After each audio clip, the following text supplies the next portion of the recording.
Well, hello and welcome to Manx Radio's Countryside podcast with Kirree Kermode and myself, Simon Clarke. And, well, the Young Farmers Concert's not far away, towards the end of March. It's going to be a sellout again. I catch up with the Federation of the Young Farmers here in the Isle of Man, Secretary Hayley Crowe, and it's well anticipated and not much gossip gone out about it yet, is there? It's very quiet, but I imagine them village halls will be bouncing at the moment with all the dance practices and the musical items that they practice in well in advance. But they're so slick on the night, aren't they, Simon? You'd never believe that a little bunch of farming people would do such a great show. But it's always the dancing that seems to be ready first, which I suppose it's more the girls are involved with. So, not saying anything, lads, but but also I went along to Ballykelly Farm in Andres to talk to Rachel Ranson-Tear about the trials and tribulations, particularly this time of year, and how the drought and the way the weather was earlier in the season is affecting things too, because obviously they farm sheep, cattle and pigs there, so a little bit different than lots of the farms. So I catch up with Rachel, and you were at the World Championships. Yes, the World Champion Bonnags competition of 2019 with the great judge there in Tony Quirk. He really knows what he's looking for, and the eventual winner being Dan Sale brought the house down. There was a lot of giggles and laughter when that was announced, but Tony had a great praise for his Bonnig, which was put everyone to quiet. He had to win something this year, I suppose, didn't he? Here it all is then in this week's Countryside. Well, on last week's programme, Kirree, we heard from a couple of speakers who were guests on the Isle of Man, talking about their experiences and how they're getting on in the farming world, didn't they? And it was very interesting.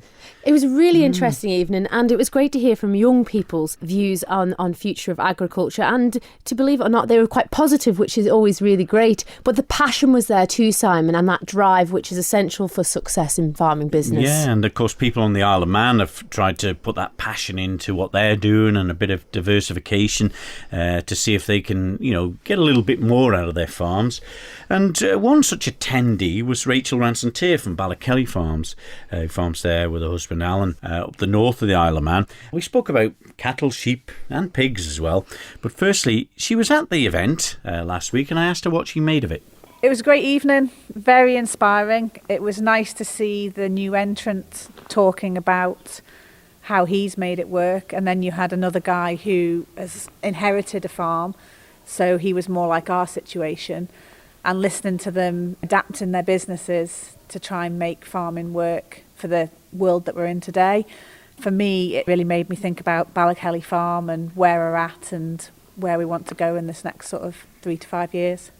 Well, you've diversified now from just sheep, the cattle side of it and the pig side of it, with the meat plant side. But of course, you've branched out into your own meat produce now, haven't you? Yes, now we sell all 3 products directly to the public. And so we have the raw meat side of the business and a butchery shop. And then we also, on a much smaller level, do the catering and the hog roasts.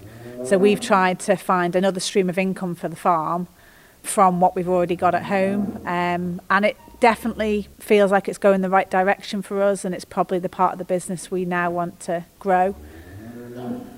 Everyone, we talk about it month after month, and it's been going years with the problems for Isle of Man farmers. But has it got worse over this recent times?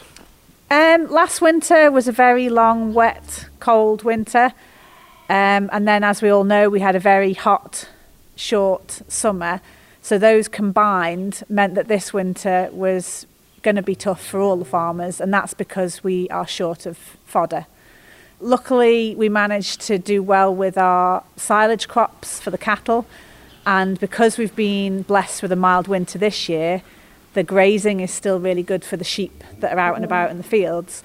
So from the cattle and the sheep point of view, we're managing to batten down the hatches and, get through the winter reasonably successfully. We've sold a lot of our cattle off island to try and reduce the feed bills because we've got less mouths to feed. And that couldn't have been done on the island then? No market for them here? Not quick enough, no, because we needed to put them through at a much higher rate, and we needed sort of 20 or 30 heifers and then bullocks going in one go. No, you couldn't have done that over here. But I mean, for the pigs, it's slightly different case with the feed, though, isn't it? Yeah, pigs are a feed-dominated animal, and so when you have a winter where feed's expensive, straight away your costs of growing pork are through the roof. And you can't just throw them out in the fields or give them a bit of hay or silage. No, they don't really appreciate hay and straw like the cattle do. And I'm sure they'd love to run around the farm, but to just chuck them out in the field like you can with a sheep and cow, as you've noticed, pigs don't have fur. It just wouldn't work. We'd probably lose them all from hypothermia, so we couldn't do it. The other big difference with the pigs is that cattle I can sell alive off island. So I've always got that last resort. You know, if I need money, I can actually sell them. They're worth something. Pigs have to leave the farm and go to the slaughter. They can't be shipped alive off island. So I'm really limited as to what I can do with a pig. So if I suddenly wanted to reduce my pigs from, 10 to 5, it's not that simple. I can't just sell those 5. They have no value at the moment.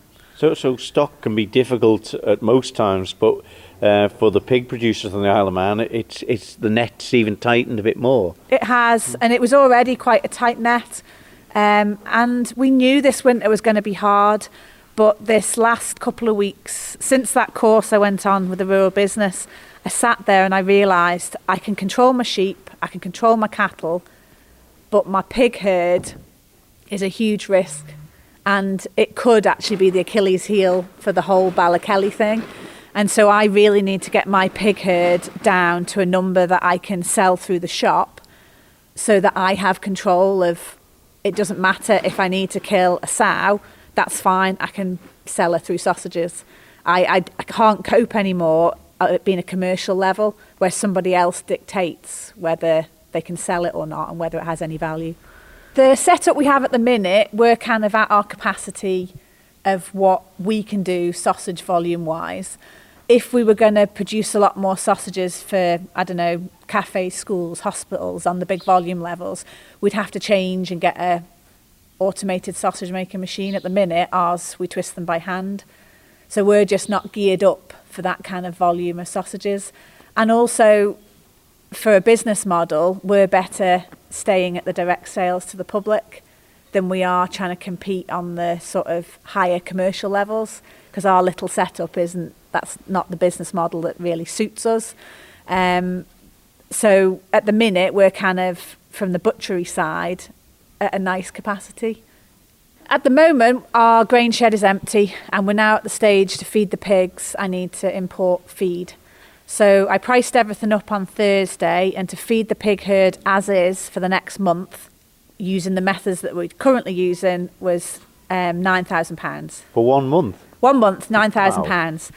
And the feed company would need payment within 30 days. And as everybody knows, money comes in, it goes straight out paying bills at this time of year on a farm. I don't have £9,000 sat there to pay for some feed to maybe only get £7,000 back at the end of the month.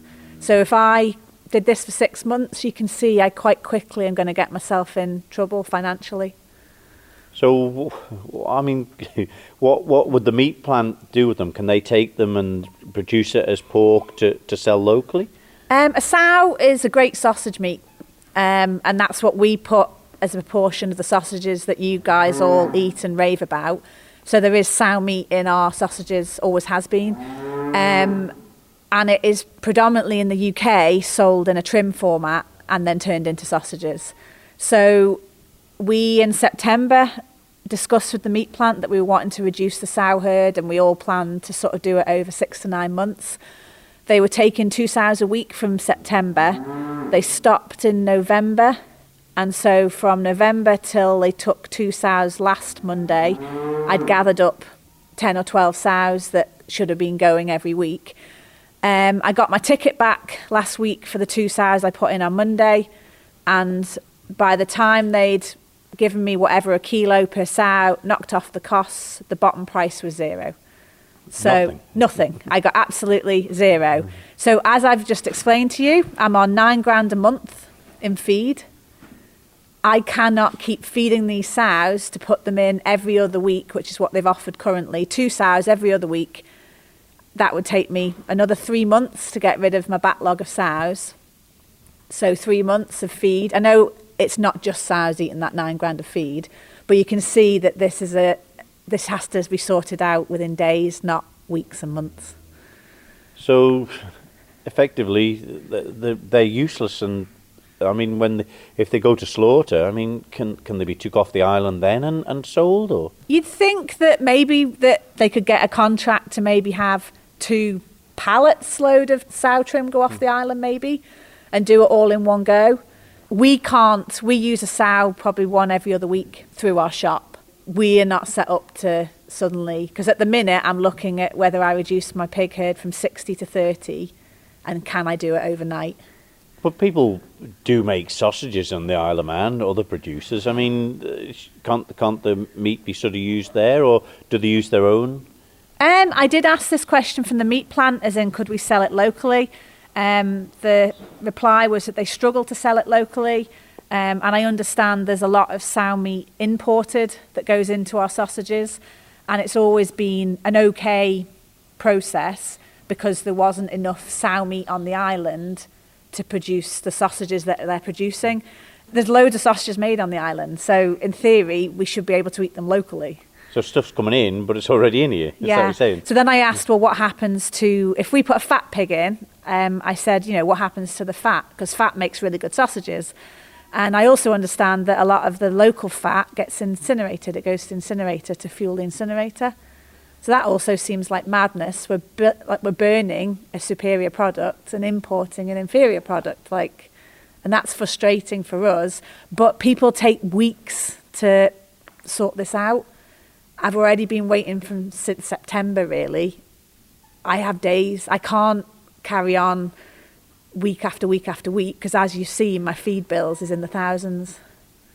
So, I mean, it seems an extraordinary situation. I mean, how are you going to go forward from this? It's a very sad situation because from a farming point of view, we work with these animals every day. We supply sausages to the eatery, to the Alpine. So we're going to get those guys on board that you could go into their cafes and purposely ask for a sausage that contains Manx sow so that you're kind of out there trying to buy these sausages and try and give them a market. And then all of our Ballykelly sausages, we'll stick these stickers on. Ale and Dairies is another way you could buy them. Ale and Dairies are delivering our sausage and bacon. So you could get the sausages via the Ale and Dairies as well, and their sausages will have the sow sticker on.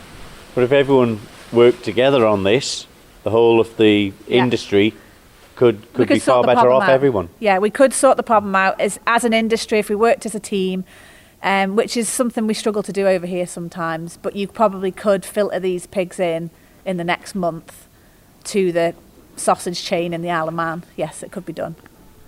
Rachel Ranson-Tier there talking about how things are on their farm at the moment in the current predicaments regarding sheep, cattle and the pig situation as well. Well, Kirree, you attended a World Championship event at the weekend. I did indeed, Simon. The World Bonnags Championship of 2019. Always a really, really great traditional event there out at St James's Church in Dorby. And I went along to catch up with some of the people taking part and the organisers. And yet again, a full house. Tony Quirk, you've got the biggest job of the evening here, World Champion Bonnags competition, and you're the judge. I know. Wow. Isn't it fantastic? The whole array here. I think we've got 40 something, nearly 50 Bonnags. They are 40 what? 47, a record entry. It's incredible. We even had one sent over from London, specially. Yeah. What were you looking for in particular classes here tonight? You've got the ladies, gentlemen, commercial as well. They're all very different, but what were you looking for throughout the whole of the little sections? Well, I'm looking for the same thing in each class, I guess. But the first thing is eye appeal. Does it look nice? Does it look like a real Bonnag? Then I cut into it, and is it a nice texture? Does it hold together? Not too crumbly, holds together. Then I smell it. Does it smell of bicarb and soda and things like that, and then I taste it, and I'm looking for a sort of tingle on my tongue. You know what say about champagne, angels dancing on your tongue. Well, it's a kind of a bit the same, I guess. Yeah, so those are sort of things. But today I've been a bit controversial, Yeah, Yeah, because we've got plain ones and we've got sultana ones, fruit ones. But the children's one, the one I chose, it's got chocolate chips in it. Goodness me, now that Yeah. is a turn up. Now Well, that yeah. wouldn't be in a traditional No, Bonnig one it time. wouldn't. It wouldn't. But hey, all I want to do is encourage the kids to have a go. And if it was the best one of all. I think there was 5 in that class. It was the best Bonnig, and it had chocolate chips in. But hey ho, I think it's that's acceptable for a children's class. And the Bonnig dates back so many years. It was the Manx staple for many a household. Yes, it was, and I think they'd have it for an afternoon, well, not afternoon tea, but they'd have it at tea time, or they'd have it with their soup, dunking in the Manx broth or whatever. Yeah, and I think they throw the bits and pieces they had lying around. So some people say it shouldn't have fruit in. Well, I think if they had a bit of fruit, they would use it. So yeah. And tonight, your overall winner, was it a difficult decision? Yes, because there were so many of them. I guess yes. I mean, you can look at them and think, well, yeah, okay, nice try, but have a go next time. But yes, it was. It always is difficult.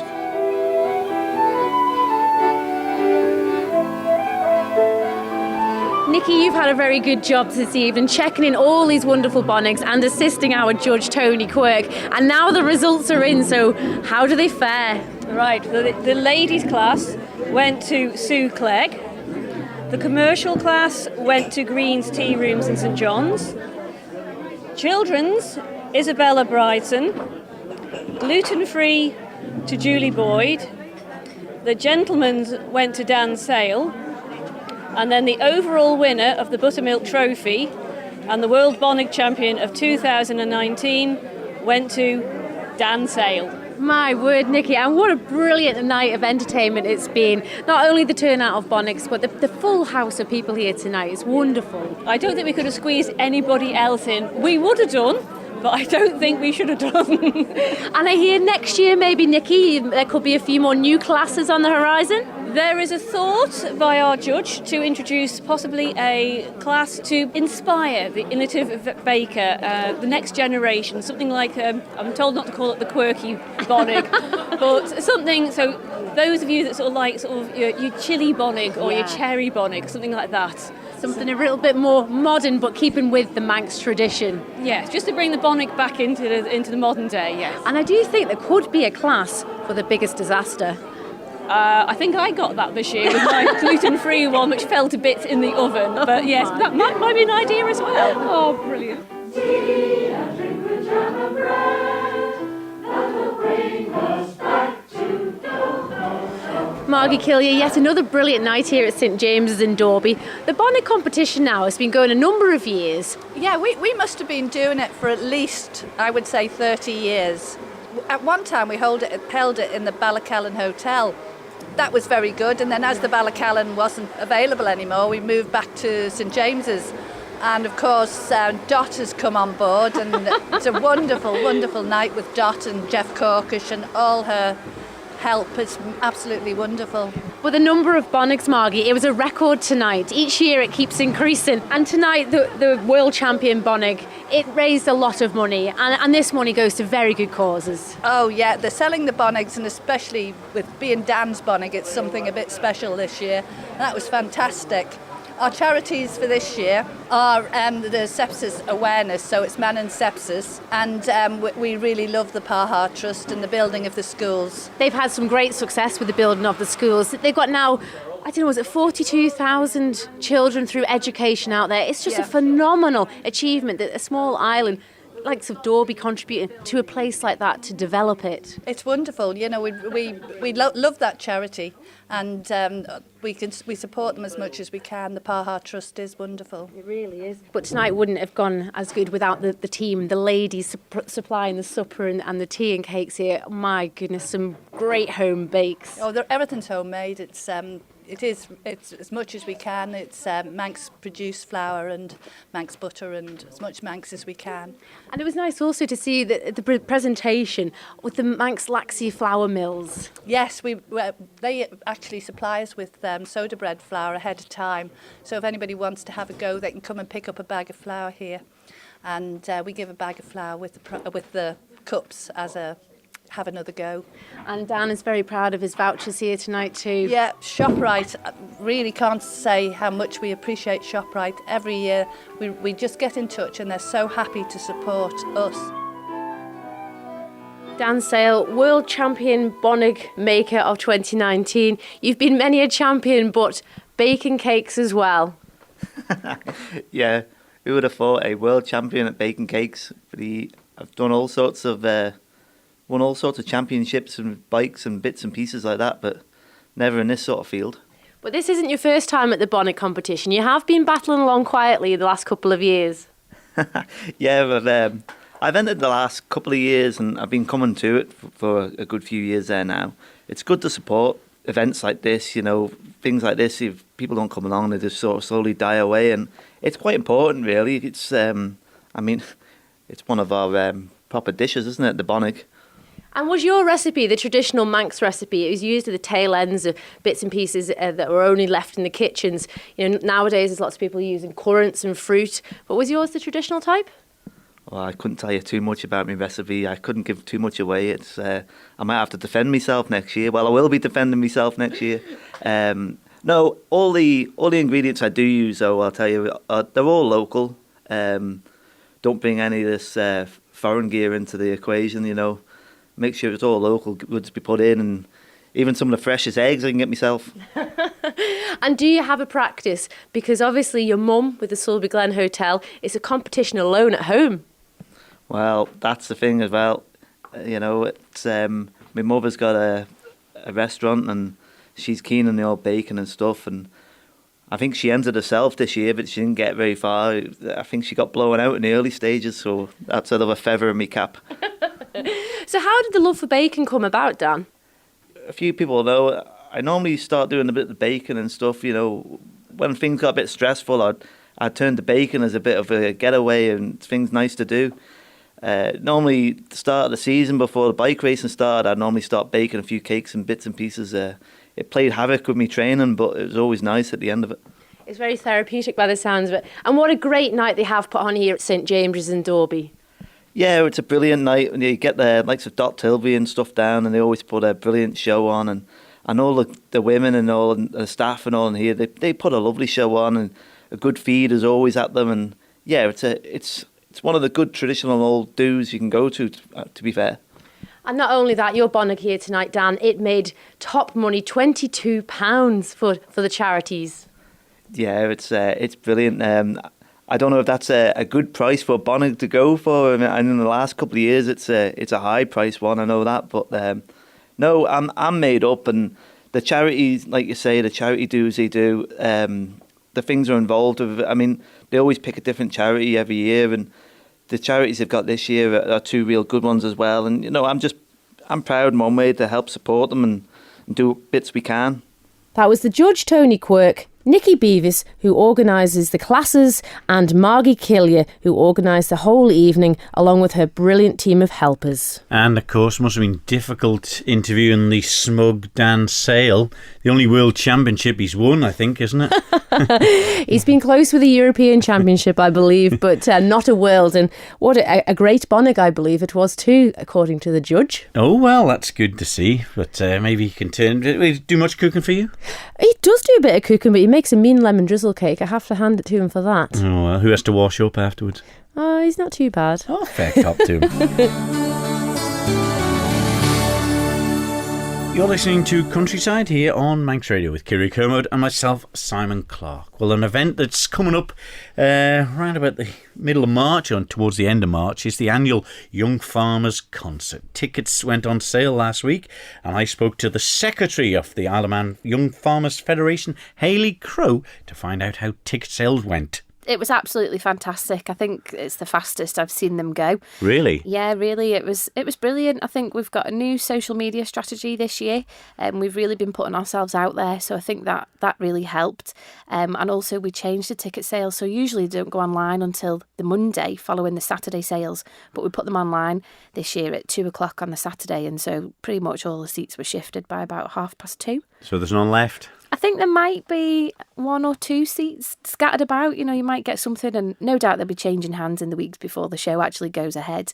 But yeah, we're really, really pleased with that. Yeah, it must be encouraging because even people following the Young Farmers on Facebook and things said the pictures are there of people queuing up first, and it seems to be a bit of a competition now, doesn't it? It is. I think there really has become it's a real social occasion for a lot of people as well. And there's always a bit of competition for who's going to be first in the queue. And the first ones were there for 9 o'clock the night before this year. It's crazy that they stand there all night outside. Let's not forget they're not inside the Welcome Centre until the doors open for the Sea Terminal building around 4:30 in the morning when the staff arrive. So they're there all night, overnight. You know, it was freezing this year.